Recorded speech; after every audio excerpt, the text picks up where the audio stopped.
अस्सलामुअलैकुम dear students, उम्मीद करता हूँ आप सब दोस्त खैरियत से होंगे, ठीक ठाक होंगे। डियर स्टूडेंट्स, आज के इस वीडियो में हम BSN 6 सेमेस्टर के सब्जेक्ट मेंटल हेल्थ नर्सिंग के यूनिट नंबर 7 जो कि हमारे साथ mental health problems and therapeutic intervention है। डियर स्टूडेंट्स, आज के इस यूनिट में हम एंजाइटी एंड एंजाइटी डिसऑर्डर्स को डिस्कस करेंगे और इसको समझने की कोशिश करेंगे। सो डियर स्टूडेंट, टॉपिक को स्टार्ट करने से पहले तमाम दोस्तों से गुजारिश है कि चैनल को सब्सक्राइब करें और बेल आइकन को दबाएं ताकि नए वीडियोस की नोटिफिकेशन आप सब दोस्तों को टाइम पर मिल सके। डियर स्टूडेंट, सबसे पहले हम बात करेंगे एंजाइटी के। एंजाइटी की अगर लफ्ज़ी मायने को हम देखें तो एंजाइटी से मुराद परेशानी को कहते हैं। डियर स्टूडेंट, जब भी हम परेशान होते हैं तो हमारी परेशानी के पीछे जो है बहुत सारे रीज़न होते हैं। वो रीज़न जो है बायोलॉजिकल भी हो सकते हैं, फिजियोलॉजिकल भी हो सकते हैं और इन्वायरमेंटल भी हो सकते हैं। तो ये सारे फैक्टर्स जो है ये हमारे जो मेंटल एबिलिटीज़ होती है उसको मुसलसल जो है डिप्रेस करती रहती है और मुसलसल डिप्रेस रहने की वजह से हम जो है वो एंजाइटी का शिकार हो जाते हैं। तो डियर स्टूडेंट्स, बात करते हैं एंजाइटी की। एंजाइटी क्या है? एंजाइटी असल में वेग, सब्जेक्टिव, नॉन स्पेसिफिक फीलिंग होते हैं। वेग से मुराद ये है कि गोल मोल या गैर ज़रूरी, इसके अलावा सब्जेक्टिव नॉन स्पेसिफिक फीलिंग, जिसमें जो पेशेंट होता है वो जो फील कर रहा होता है तो वो किसी ख़ास चीज़ के बारे में फ़ील नहीं कर रहा होता बल्कि बग़ैर किसी स्पेसिफिक चीज़ के जो है वो परेशानी का शिकार रहता है और सोचों में मगन रहता है। और जो सोच वो कर रहा होता है, जो महसूस वो कर रहा होता है, वो एबनॉर्मल फीलिंग होते हैं। तो इस वजह से ऐसे पेशेंट को क्या कहते हैं? एंजाइटी के पेशेंट कहा जाते हैं और इस प्रॉब्लम को एंजाइटी कहते हैं।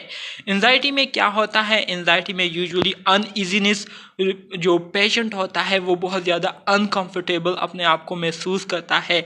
इसके साथ साथ एप्रीहेंशन से मुराद ये है कि मुसलसल खौफ का शिकार रहता है और मुसलसल जो है इसको ये खौफ रहती है कि मुझ पर जो है मुसीबत आने वाली है या कोई प्रॉब्लम जो है वो मुझ पर आने वाला है या कोई बदकिस्मती जो है मुझ पर जो है वो आने वाली है। ठीक है। इम्पेंडिंग डोम से मुराद ये है कि बदकिस्मती, ठीक है, बदकिस्मती या मेरे कोई बदकिस्मती जो है वो आने वाली है। तो इन सब चीज़ों की वजह से वो मुसलसल खौफ का शिकार रहते हैं।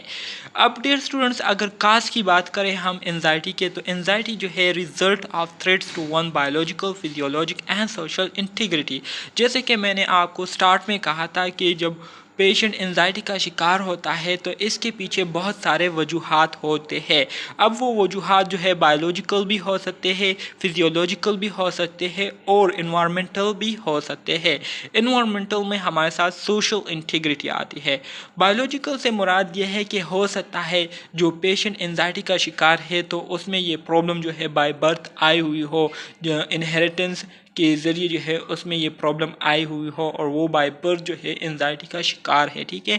इसके अलावा फिजियोलॉजिक से मुराद ये है कि उसके बॉडी के कोई फंक्शन जो है वो क्या हो जाते हैं, वो डिस्टर्ब हो जाते हैं और डिस्टर्ब होने की वजह से वो पेशेंट जो है फिर अपने इमोशंस पर कंट्रोल नहीं रख पाता और इसी तरह से मुसलसल वो एंजाइटी का शिकार रहता है। सोशल इंटीग्रिटी से मुराद ये है कि जो सोसाइटी में एक इंडिविजुअल का जो मकाम होता है, जो वैल्यू होती है, जो रिस्पेक्ट होता है, तो वो सारी चीज़ें जो है इस बंदे को नहीं मिलती, जिसकी वजह से वो बंदा जो है मुसलसल डिप्रेस रहता है, मुसलसल परेशानी का शिकार रहता है और इसी तरह से वो एंजाइटी में मुब्तला हो जाता है। इंटरनल एक्सटर्नल इन्फ्लुएंसेस से मुराद ये है कि इन्वायरमेंटल जितने भी फैक्टर है तो वो इन्वायरमेंटल फैक्टर जो है इस पेशेंट को क्या करती है, इस बंदे को जो है इफ़ेक्ट कर रही होती है और एंजाइटी का शिकार हो जाते हैं। Anxiety as a response to stress. Dear students, बाद औक़ात जो पेशेंट होते हैं जब वो स्ट्रेस में आ जाते हैं तो स्ट्रेस को कोप करने के स्किल्स ना होने की वजह से वो जो है एंजाइटी का शिकार हो जाते हैं। Stress is the wear and tear of life that effect on the body. Stress क्या है? स्ट्रेस ये हमारे साथ वो एबनॉर्मल कंडीशन है जो कि हमारी लाइफ को जो है तबाह बर्बाद कर देती है और इसी तरह से हमारे बॉडी पर इसके बहुत बुरे असरात जो है वो मुरतब होते हैं। It occurs when a person has difficulty in dealing with life situations, problem and goal. जैसे कि मैंने आपको अभी स्टार्ट में बताया कि स्ट्रेस ये लोगों को तभी होता है जब ऐसे लोग कोई ऐसी सिचुएशन को फेस करते हैं, कोई ऐसे प्रॉब्लम को फेस करते हैं, या कोई ऐसा गोल होता है जिसको अचीव करना इनके लिए नामुमकिन हो जाता है, और जो सिचुएशन या प्रॉब्लम उन्होंने फेस किए होते हैं तो उनसे बाहर निकलने का इनके पास कोई स्किल नहीं होता। तो इस वजह से ये लोग जो है स्ट्रेस का शिकार हो जाते हैं, और स्ट्रेस में रहते रहते वो एंजाइटी में मुब्तला हो जाते हैं। Role of nervous system. Dear students, आप सब दोस्तों को पता है कि हमारे बॉडी जो है ये एक होम्योस्टैटिक सिस्टम पर जो है अपने रोज़मर्रा के फंक्शंस को परफॉर्म करती है। होम्योस्टैटिक सिस्टम से मुराद ये है कि बॉडी के जितने भी फंक्शन है वो जो है ऑलवेज ट्राई करती है, ऑलवेज कोशिश करती है कि वो बैलेंस में रहे। ठीक है, अब क्या होता है जब हम किसी किस्म के स्ट्रेस का शिकार होते हैं तो हमारे बॉडी में जो ऑटोनॉमिक नर्वस सिस्टम है वो क्या करता है, रिस्पॉन्स टू स्ट्रेस। वो स्ट्रेस को यूजुअली क्या करता है, रिस्पॉन्स देता है। जब हम स्ट्रेस में पड़ जाते हैं तो हमारे बॉडी का जो ऑटोनॉमिक नर्वस सिस्टम है ये इन स्ट्रेसेस को रिस्पॉन्स देते हुए क्या करती है, हमारे ब्लड फ्लो को हमारे ऑर्गन्स तक क्या कर देती है, इंक्रीज कर देती है, और हमारे ऑर्गन को फिर ब्लड फ्लो जो है वो नॉर्मल के बनिस्बत ज़्यादा तेज़ी से जो है वो मिलती है। इसके साथ साथ जो है एड्रेनलिन हार्मोन्स, आप सब दोस्त जानते हैं इसको, एड्रेनलिन हार्मोन्स की जो सिक्रीशन है वो बहुत ज़्यादा बढ़ जाती है स्ट्रेसफुल सिचुएशन में, और इसकी वजह से हमारा बॉडी जो है फिर ज़्यादा ऑक्सीजन को कंज्यूम करता है। इसके साथ साथ जो पैरासिम्पैथेटिक नर्वस सिस्टम है, पैरासिम्पैथेटिक नर्वस सिस्टम आप सब दोस्तों को पता है कि ये क्या करता है, ये इन स्ट्रेसफुल रिस्पॉन्सेस को क्या करता है, रिवर्स प्रोसेस के ज़रिए इसको क्या करता है, काउंटर करता है। ठीक है, इसकी इनकाउंटरिंग करता है, जिसकी वजह से हमारी बॉडी जो है वो दोबारा अपनी नॉर्मल कंडीशन में आ जाती है। सो पैरासिम्पैथेटिक नर्वस सिस्टम का काम ये है कि ये हमारे बॉडी को अपने नॉर्मल कंडीशन में वापस लाने की कोशिश करती है और इसको लाती है। Symptoms of anxiety. Dear students, anxiety के अब हमारे साथ बहुत सारे अलामात हैं, बहुत सारे सिम्पटम्स हैं, और ये सिम्पटम जो है हमारी बॉडी के डिफरेंट ऑर्गन पर इसके अलग अलग अलामात जो है वो नुमाया होते हैं, उसके अलग अलग अलामात जो है वो ज़ाहिर होते हैं। तो डियर स्टूडेंट्स, अगर फिजियोलॉजिकल सिम्पटम्स की बात करें या हमारी बॉडी के जो फंक्शन है उसकी बात करें जो कि एंजाइटी की वजह से इफ़ेक्ट होते हैं, तो सबसे पहले हमारे जो फिजियोलॉजिकल सिस्टम है इसमें क्या जाती है, इसमें इरिटेबिलिटी आ जाती है। पेशेंट जो है वो बहुत ज़्यादा इरिटेट होते हैं। ठीक है, बात बात पर उनको जो है गुस्सा आते हैं और वो किसी बात को बर्दाश्त नहीं कर पाते, तो इसको कहते हैं इरिटेबिलिटी। ठीक है, इरिटेट होते रहते हैं। इसके साथ साथ रेस्टलेसनेस, बेचैनी का शिकार हो जाते हैं, मुसलसल जो है हर टाइम जो है वो बेचैन रहते हैं। इसके अलावा पुअर कंसंट्रेशन, वो फिर किसी भी चीज़ पर, काम पर जो है कंसंट्रेशन नहीं दे पाते, काम को जो है कंसंट्रेशन के साथ नहीं कर पाते। किस वजह से, एंजाइटी की वजह से, क्योंकि वो मुसलसल जो है परेशानी में रहते हैं। इसके अलावा वरिंग थॉट्स, उनके जो थॉट्स होते हैं वो बहुत ज़्यादा वरिंग होते हैं, मुसलसल चीज़ों के बारे में फ़िक्रमंद रहते हैं। ठीक है, और अपने आप को जो है सुकून से नहीं छोड़ते।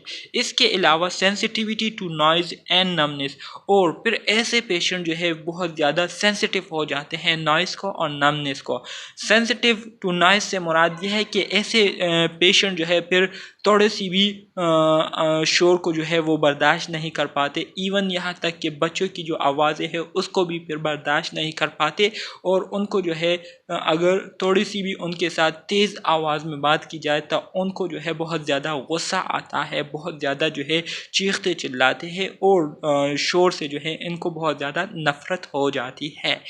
डियर स्टूडेंट्स, इसके अलावा अगर गैस्ट्रोइंटेस्टिनल ट्रैक्ट पर एंजाइटी के सिम्टम्स की बात करें कि गैस्ट्रोइंटेस्टाइनल ट्रैक्ट में एंजाइटी के क्या सिम्टम्स होते हैं, तो सबसे पहला सिम्टम ये होता है कि जो पेशेंट होता है उसकी माउथ जो है वो ड्राई हो जाती है, खुश्क रहती है, ठीक है।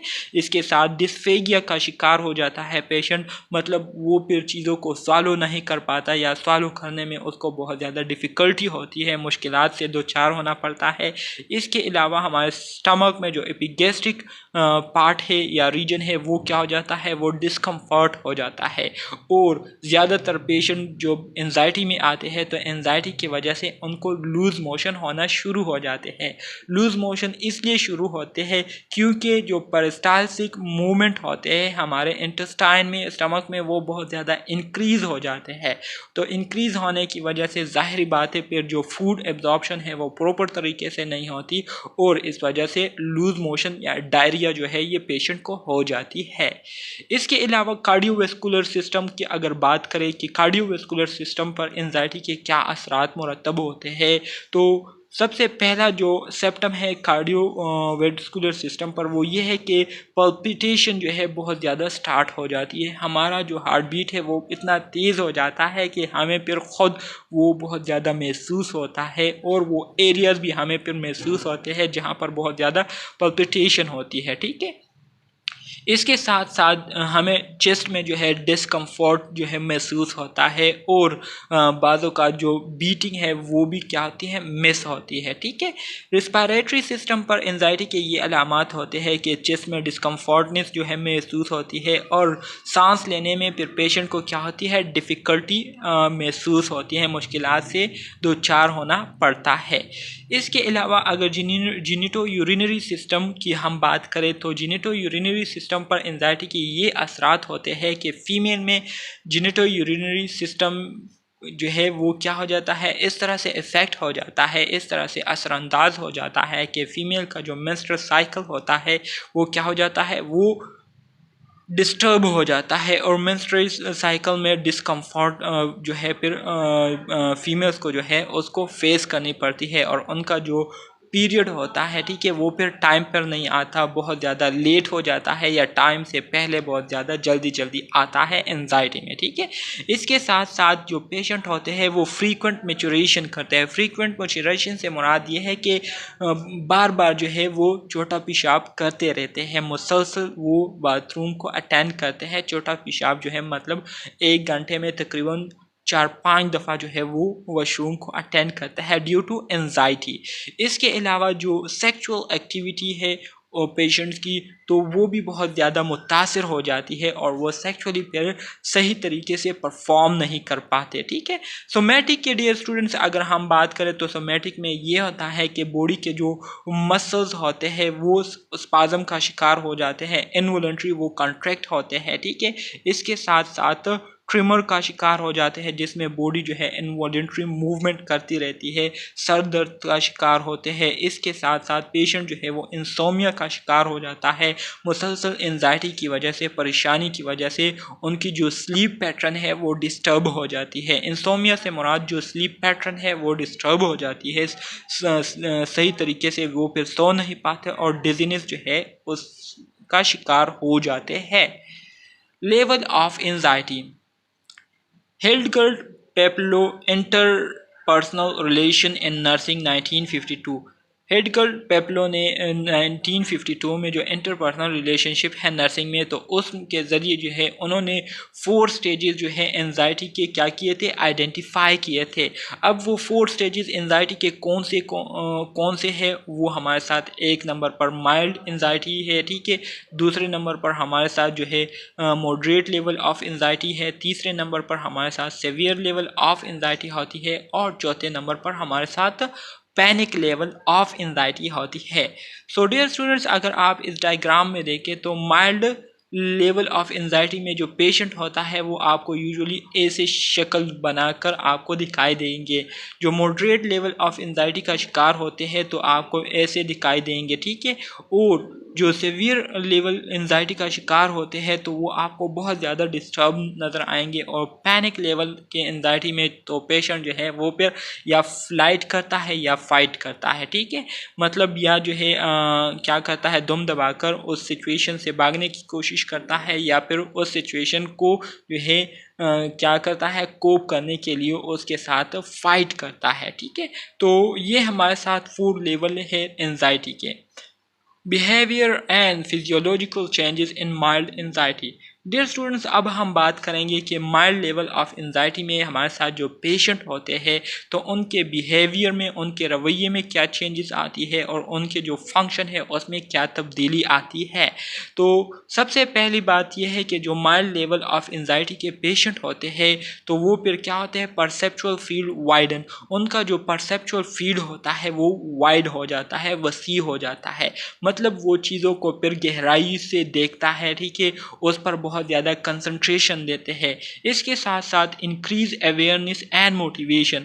उनकी जो अवेयरनेस है और मोटिवेशन है वो इंक्रीज हो जाती है, क्योंकि उस पर जब परेशानी आती है माइल्ड लेवल में तो वो फिर जो है उस चीज़ों को बहुत गौर से उस पर सोचता है, ठीक है, उन चीज़ों से अपने आप को बाखबर रखता है जिसकी वजह से उस पर माइल्ड लेवल एंजाइटी आई हुई होती है और अपने आप को जो है अवेयर रखता है। इसके साथ साथ increase problem solving and learning. ऐसे पेशेंट में प्रॉब्लम को सॉल्व करने की सलाहियत और प्रॉब्लम से सीखने की जो सलाहियत है वो बहुत ज़्यादा बढ़ जाती है, ठीक है। और इसके साथ साथ वो थोड़ा सा इरिटेबल हो जाते हैं। इरिटेबल का मैंने आपको स्टार्ट में बताया कि बात बात पर वो क्या होते हैं, परेशान होते हैं। इसके साथ साथ फिजियोलॉजी में ये चेंजेस आती है कि पेशेंट जो है वो बेचैनी का शिकार हो जाता है, जिसको हम रेस्टलेसनेस कहते हैं। Butterflies in stomach. Butterfly in stomach से मुराद ये है कि वो नर्वसनेस फीलिंग का शिकार हो जाता है, बहुत ज़्यादा नर्वसनेस महसूस करता है। इसके साथ साथ इंसोमिया का शिकार होता है, मतलब उसकी जो स्लीप पैटर्न है उसमें डिस्टर्बेंस आ जाती है और बहुत ज़्यादा सेंसिटिव हो जाता है नॉइस को, मतलब शोर को फिर वो बर्दाश्त नहीं कर पाता। थोड़ी सी भी कोई तेज़ ऊंची आवाज़ में बात करे तो उनको बहुत ज़्यादा गुस्सा आता है। किनको? जो माइल्ड लेवल ऑफ एंजाइटी के पेशेंट होते हैं उनको। डियर स्टूडेंट्स, अब आ जाते हैं मॉडरेट लेवल ऑफ एंजाइटी की तरफ के। मॉडरेट लेवल ऑफ एंजाइटी के जो पेशेंट होते हैं उनके बिहेवियर और फिजियोलॉजिक एक्टिविटीज़ में क्या चेंजेस आती है। तो सबसे पहले जो बिहेवियर है उसमें ये चेंजेस आती है कि immediate task oriented. Immediate task oriented से मुराद ये है कि वो फिर अपना काम जो है टाइम पर करते हैं और जो भी टास्क उनको मिलता है तो उसी वक्त उसको कंप्लीट करता है, ठीक है। इसके साथ साथ अटेंटिव टू इमीडिएट टास्क, और कोई भी काम उसको मिलता हो तो उसके लिए वो हरदम तैयार रहता है, ठीक है। इसके साथ साथ difficulty in concentration but can be redirected. ऐसे पेशेंट जो है, ऐसे पेशेंट अपने काम पर कंसंट्रेशन नहीं दे पाते या उसको कंसंट्रेशन के साथ नहीं कर पाते, लेकिन फिर भी इनमें ये सलाहियत होती है कि उसको वो दोबारा से कंसंट्रेशन के साथ करने की कोशिश करते हैं। इसके अलावा जो फिजियोलॉजिकल चेंजेस है उसमें जो वाइटल साइन है वो नॉर्मली जो है थोड़े से इंक्रीज़ हो जाते हैं। इसके अलावा पेशेंट जो है फ्रीक्वेंट में यूरिनेशन करता है, मुसलसल जो है वो छोटा पेशाब करता रहता है परेशानी की हालत में। उसकी जो माउथ है वो खुश्क हो जाती है, ड्राइनेस का शिकार हो जाती है और मसल जो है मसल में स्पाज़म हो जाता है। मसल टेंशन से मुराद मसल स्पाज़म है, ठीक है, जिसमें मसल जो है इनवॉलंटरी कंट्रैक्ट हुए होते हैं।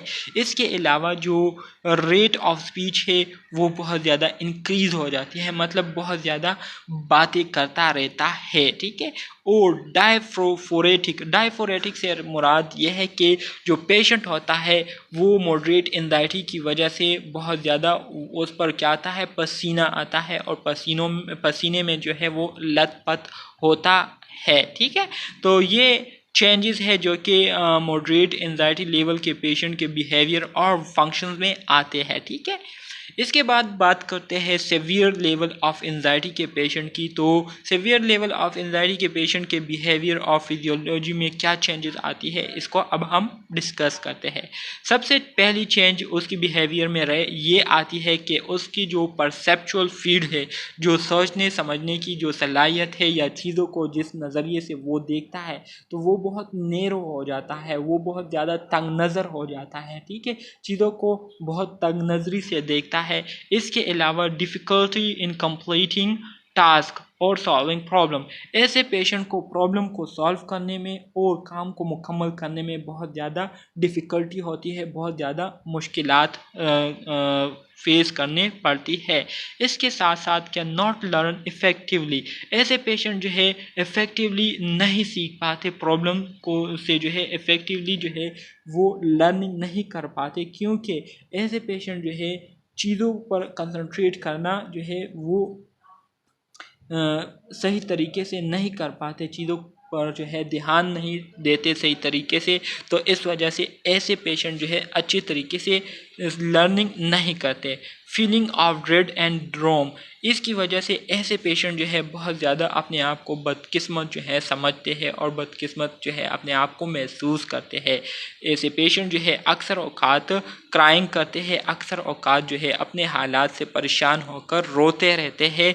और रिचुअलिस्टिक बिहेवियर से मुराद ये है कि वो जो है रस्मी रवैये इख्तियार कर देता है। रस्मी रवैयों से मुराद ये है कि जो स्टीरियोटाइपिक बिहेवियर होते हैं, ठीक है, तकियानूसी ख्यालात वाले जो पेशेंट होते हैं, जो कि बग़ैर किसी रीज़न के, बग़ैर किसी जवाज़ की बात करते हैं और लोगों को जो है टारगेट करते हैं। तो इस तरह की बिहेवियर को ऐसे पेशेंट अपना लेते हैं सेवियर एंजाइटी में। फिजियोलॉजी में जो चेंजेस आती है वो ये आती है कि पेशेंट जो है उसके सर पर बहुत ज़्यादा दर्द हो जाता है, नोज़िया उसको हो जाती है और वॉमिटिंग, अक्सर औकात वो उल्टियाँ करते रहते हैं। वर्टिगो का शिकार हो जाते हैं, मतलब थकावट का शिकार हो जाते हैं। उसकी स्किन जो है वो पेल हो जाती है, हार्ट रेट जो है वो इंक्रीज़ हो जाता है, टेकिकार्डिया हो जाता है और इसके साथ साथ बहुत ज़्यादा चेस्ट पेन होता है। और रिजिड स्टांस से मुराद ये है कि सख्त मौक़िफ़ उनका वो इख्तियार कर लेते हैं। सख्त मौक़िफ़ से मुराद ये है कि उनको आप अगर सही बात भी करो तो वो उनके लिए गलत होगी और वो अपनी बात पर जो है वो अड़े रहेंगे और आपकी बात को जो है वो समझने की कोशिश नहीं करेंगे। तो ये सारे चेंजेस जो है आपको सेवियर लेवल ऑफ एंजाइटी के पेशेंट में देखने को मिलेंगे। ठीक है, इसके अलावा अगर हम पैनिक लेवल ऑफ एंजाइटी के पेशेंट के बिहेवियर और फिजियोलॉजी को देखें तो इसमें जो चेंजेस आती है वो मंदरजा झेल है।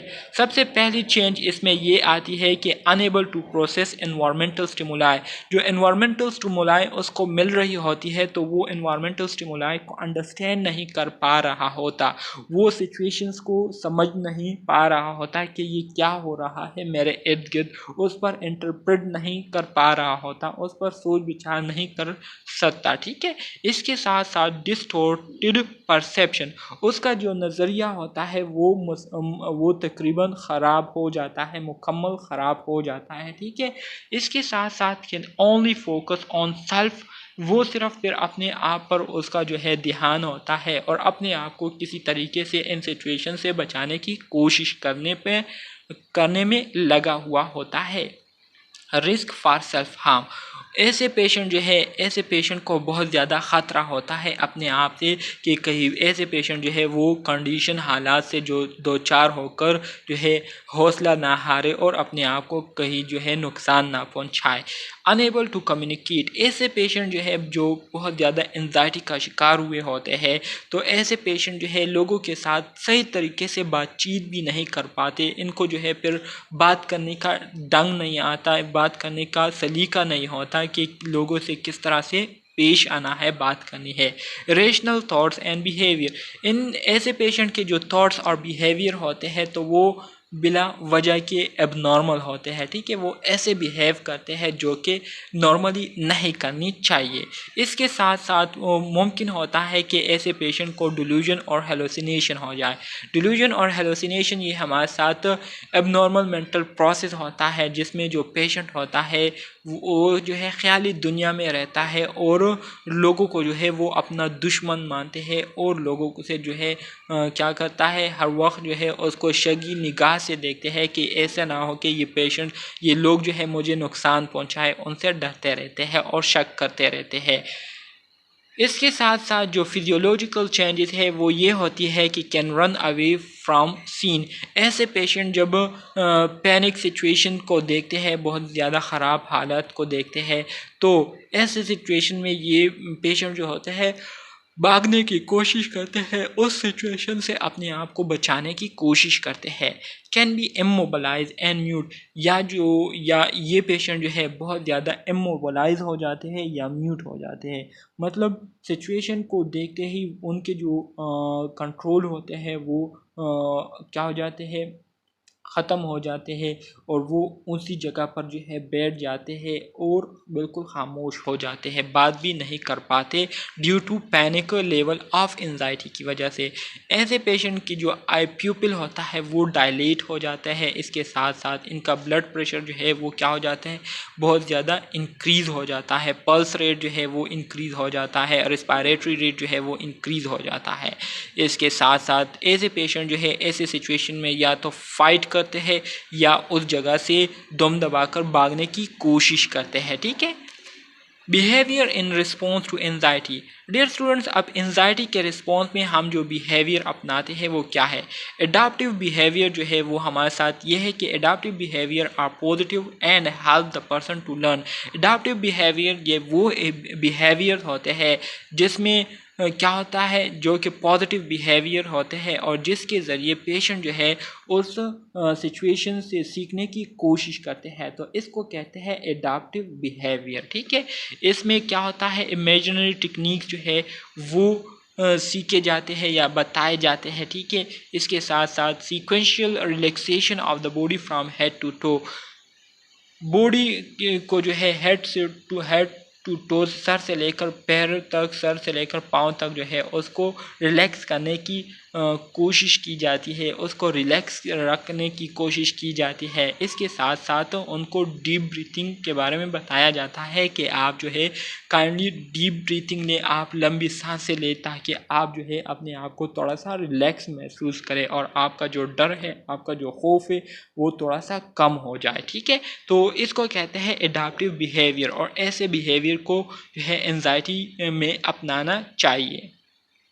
मल एडेप्टिव बिहेवियर ये हमारे साथ यूजुअली वो बिहेवियर होते हैं जो कि बहुत ज़्यादा नेगेटिव होते हैं और इसके नतीजे में क्या होता है, टेंशन जो है, पेशेंट जो है वो टेंशन का शिकार हो जाता है और टेंशन की वजह से उनको सर दर्द होता है, ठीक है। इसके साथ साथ जो इम्यून सिस्टम है वो बहुत ज़्यादा ससेप्टिबिलिटी की तरफ चला जाता है और जब इम्यून सिस्टम जो है वो कंप्रोमाइज़ होता है तो कंप्रोमाइज़ होने की वजह से फिर उस पर इन्फेक्शन के अटैक होने का बहुत ज़्यादा ख़तरा होता है, ठीक है। सो इसको कहते हैं maladaptive behaviour. Working with anxious client. Dear students, अब जो वो क्लाइंट जो कि एंजाइटी का शिकार हुए होते हैं तो उनके साथ किस तरह से काम करना चाहिए। फर्स्ट एंड फॉरमोस्ट, सबसे पहले और सबसे इम्पोर्टेंट बात यह है कि the nurse must assess the person anxiety level. Nurse ने सबसे पहले जो है अपने पेशेंट की जो एंजाइटी लेवल है उसको जो है एसेस करना है, उसको अंडरस्टैंड करना है और जानने की कोशिश करनी है कि मेरा जो पेशेंट है ये एंजाइटी के किस लेवल में है, माइल्ड में है, मॉडरेट में है, सेवियर में है या पैनिक में है।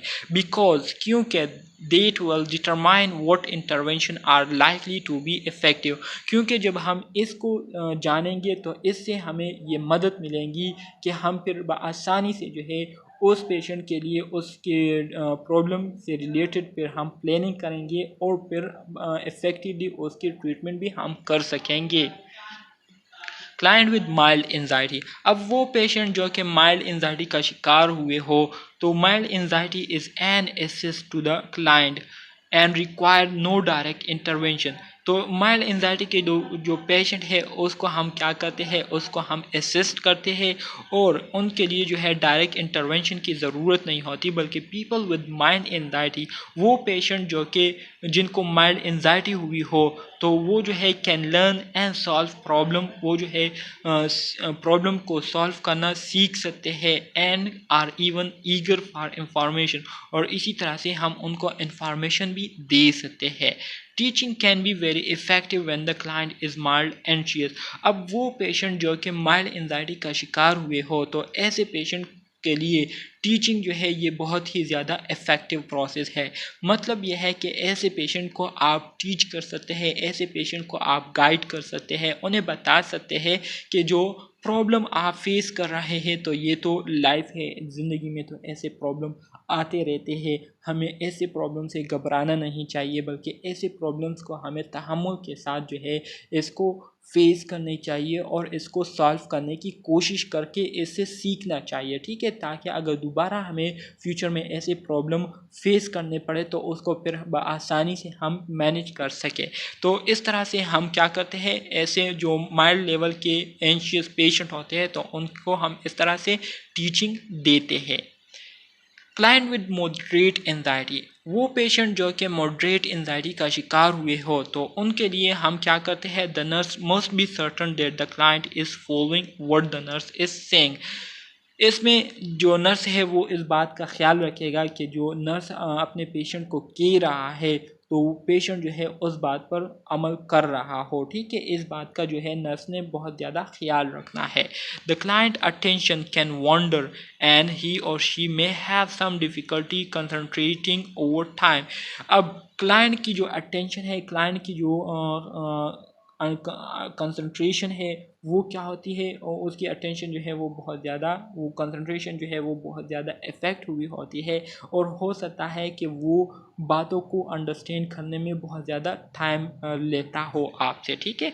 स्पीकिंग इज़ शॉर्ट, आपने जो ऐसे पेशेंट होते हैं बहुत बहुत ज़्यादा शॉर्ट स्पीक करते हैं, simple and easy to understand sentences is effective.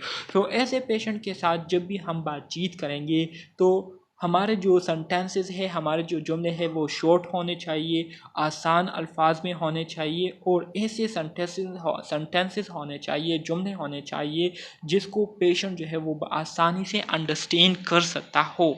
The nurse must stop to ensure that the client is still taking in information correctively. Nurse ने जो है क्या करना है, मस्ट टू इंश्योर, इस चीज़ को जो है इंश्योर कराना है कि क्लाइंट जो है वो अभी भी जो है वो इंफॉर्मेशन को कलेक्टिवली क्या करना है, कलेक्टिवली उसको गेन कर रहा है। इस बात पर जो है क्लाइंट नर्स ने जो है ये यकीन नहीं रखना है, ठीक है, क्योंकि जो पेशेंट होता है मॉडरेट लेवल एंजाइटी का, उसमें जो है कंसंट्रेशन की कमी होती है, वो चीज़ों पर कंसंट्रेट नहीं कर पा रहा होता। सो इसलिए नर्स ने जो है बहुत जो है एहतियात के साथ उसको समझाना है, ठीक है, उसको जो है अंडरस्टैंड कराना है।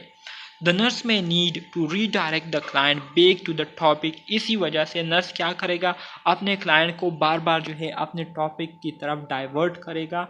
If the client goes off on an irrelevant tangent, ठीक है, अगर हमारा क्लाइंट जो है वो टॉपिक से इधर उधर जा रहा है तो हमने क्या करना होगा, हमने अपने क्लाइंट को अपने टॉपिक की तरफ दोबारा रीडायरेक्ट करना होगा। क्लाइंट विद सेवियर एंजाइटी, अब वो पेशेंट जो कि सेवियर एंजाइटी का शिकार हुए हो, तो ऐसे पेशेंट के साथ क्या करेंगे, the nurse goal must be to lower the person anxiety level to moderate or mild before proceeding with anything else. Nurse का पहला मकसद ये होगा कि बग़ैर कि कोई भी काम या कोई भी इंटरवेंशन करने से पहले हम अपने क्लाइंट की जो एंजाइटी लेवल है उसको हम क्या करें, उसको हम कम करें, उसको हम रिड्यूस करें। अगर सेवियर एंजाइटी का शिकार हुआ है तो हमारा कोशिश ये होगा कि हम उसके जो एंजाइटी लेवल है उसको सेवियर से मॉडरेट की तरफ लाए, या मॉडरेट से जो है उसको माइल्ड की तरफ लेकर आए, ठीक है। It is also essential to remain with the person, और ये भी बहुत ज़्यादा ज़रूरी है नर्स के लिए कि वो अपने पेशेंट के साथ रहे बिकॉज क्योंकि anxiety is likely to worsen if he और she is left Elon.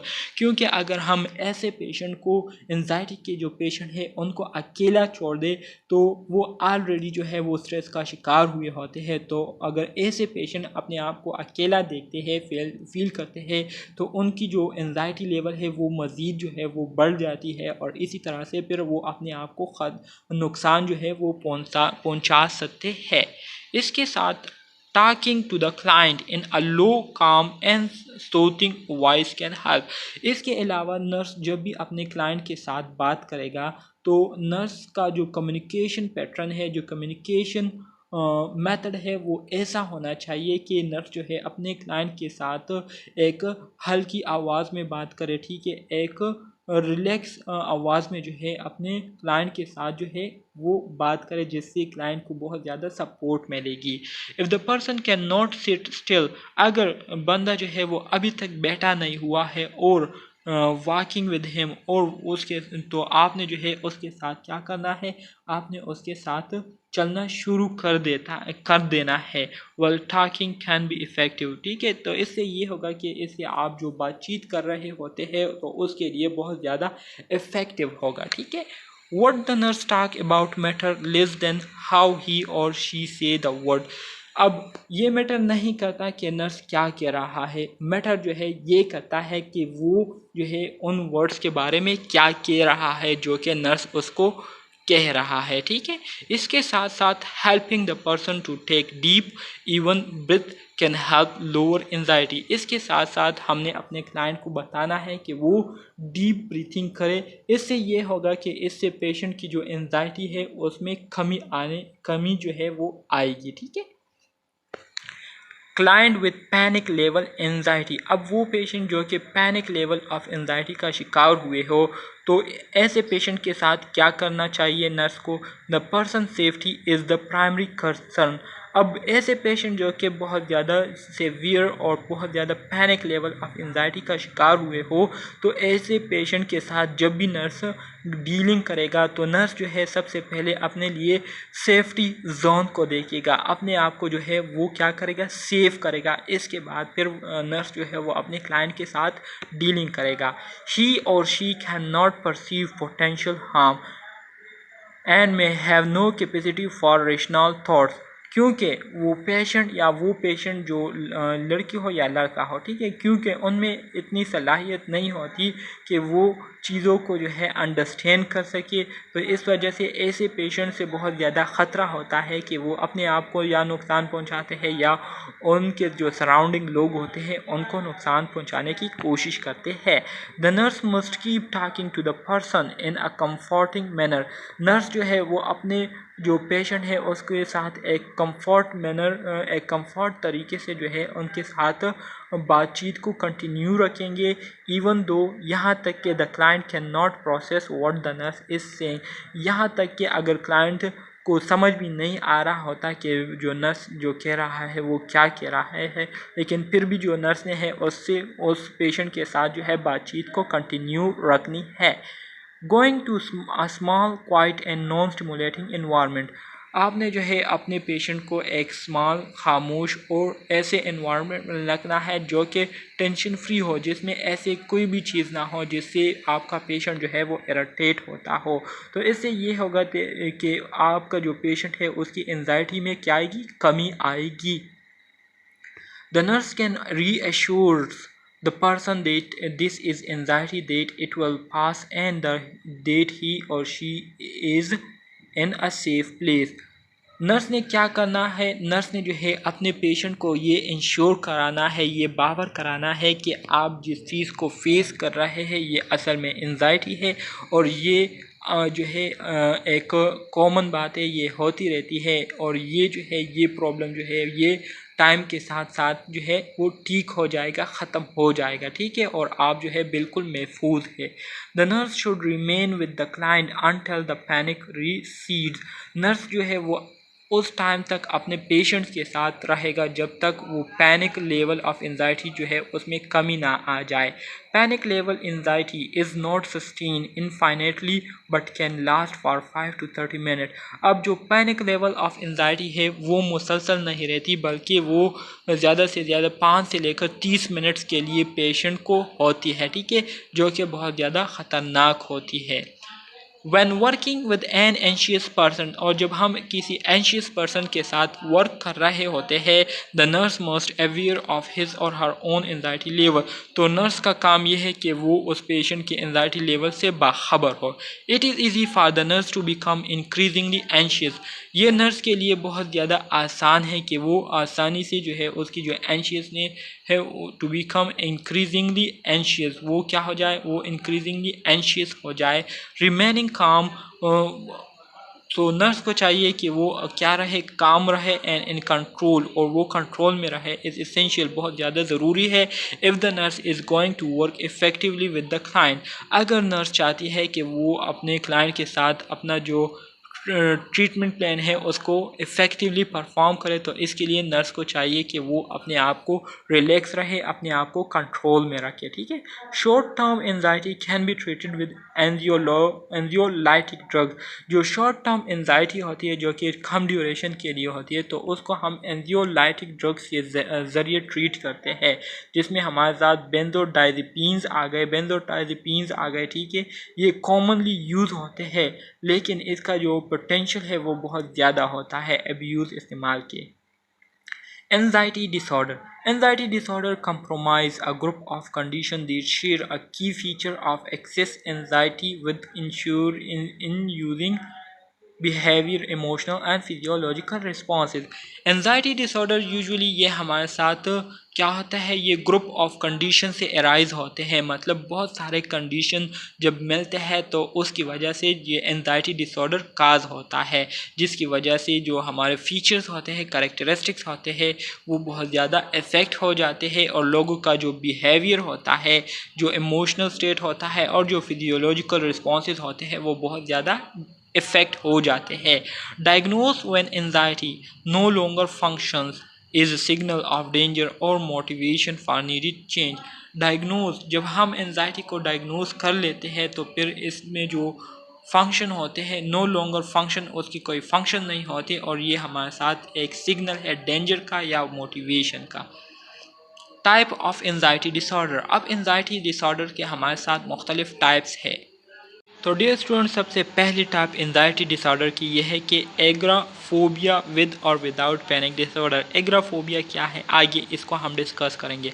Panic disorder हो गया, जो कि अभी हमने बात की पैनिक लेवल ऑफ एंजाइटी की। पैनिक डिसऑर्डर जो कि जो कि बहुत ज़्यादा ख़राब डिसऑर्डर हो, ठीक है, पैनिक उसे कहते हैं। स्पेसिफिक फोबियाज हो गए कि पेशेंट्स ऐसे होते हैं जिनको ख़ास चीज़ों से डर रहता है, ठीक है। लाइक कुछ पेशेंट ऐसे होते हैं जिनको हाइट से डर लगता है, अगर आप उसको किसी ऊंचाई पर ले जाए तो उनको डर लगता है। कुछ ऐसे होते हैं जिनको जो है डार्कनेस से डर लगा रहता है। कुछ ऐसे होते हैं जिनको पानी से बहुत डर होता है, तो इसको कहते हैं स्पेसिफिक फ़ोबिया।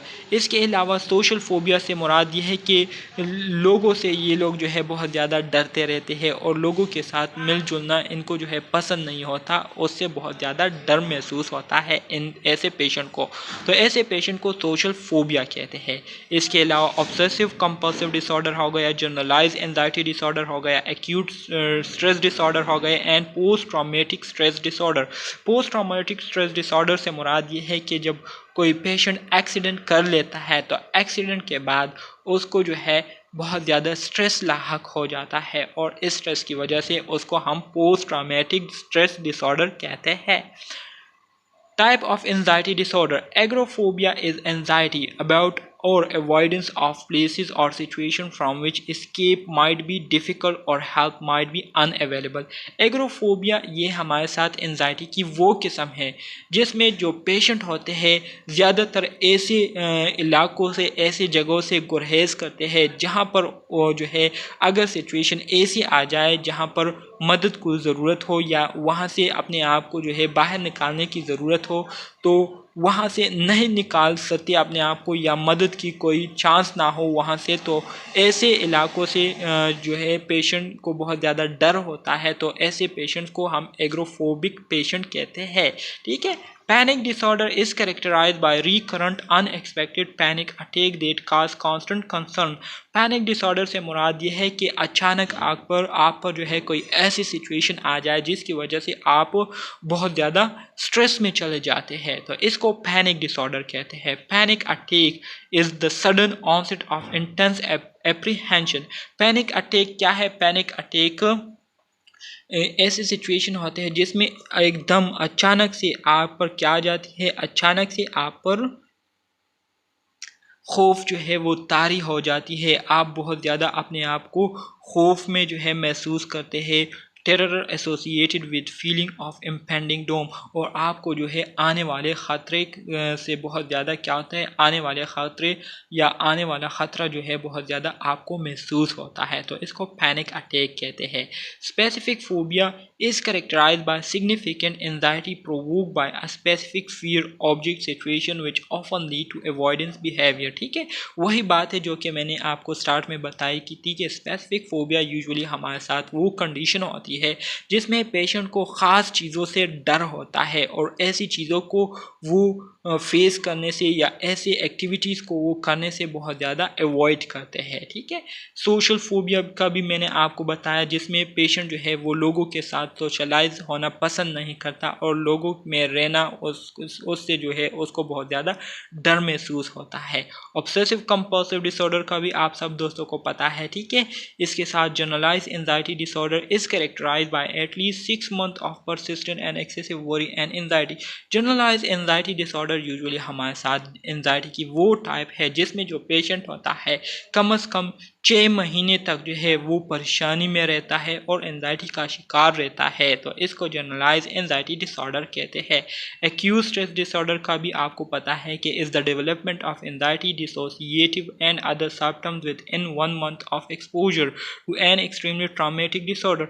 मुसलसल एक्सट्रीमली ट्रॉमेटिक डिसऑर्डर को 1 मंथ तक एक्सपोज रहने की वजह से उसमें जो है क्या होता है, एक्यूट स्ट्रेस डिसऑर्डर खाद हो जाता है और इसकी जो ड्यूरेशन है वो 2 से लेकर 4 वीक्स तक होती है, 2 डेज से लेकर 4 वीक्स तक होती है। पोस्ट ट्रॉमेटिक स्ट्रेस से मुराद मतलब कोई पेशेंट एक्सीडेंट कर लेता है, एक्सीडेंट की वजह से उसको जो है इंजरीज आ जाती है, तो उस इंजरीज की वजह से वो बहुत ज़्यादा स्ट्रेस में चला जाता है, तो इसको कहते हैं पोस्ट ट्रॉमेटिक स्ट्रेस डिसऑर्डर। तो डियर स्टूडेंट्स, ये था हमारे साथ BSN 6 सेमेस्टर के सब्जेक्ट मेंटल हेल्थ नर्सिंग का यूनिट नंबर 7 जो कि मैंने आप दोस्तों के साथ शेयर किया। उम्मीद करता हूँ आपको इसकी समझ आ गई होगी, लेकिन फिर भी अगर कोई क्वेश्चन है, कोई कन्फ्यूजन है तो आप डायरेक्टली व्हाट्सएप पर भी मैसेज कर सकते हैं और कमेंट बॉक्स में भी मैसेज कर सकते हैं। इसके अलावा अगर लेक्चर आपको पसंद आया हो तो काइंडली चैनल को ज़रूर सब्सक्राइब करें और दोस्तों के साथ ज़रूर शेयर करें। मिलते हैं नेक्स्ट यूनिट में, तब तक के लिए अल्लाह हाफिज़।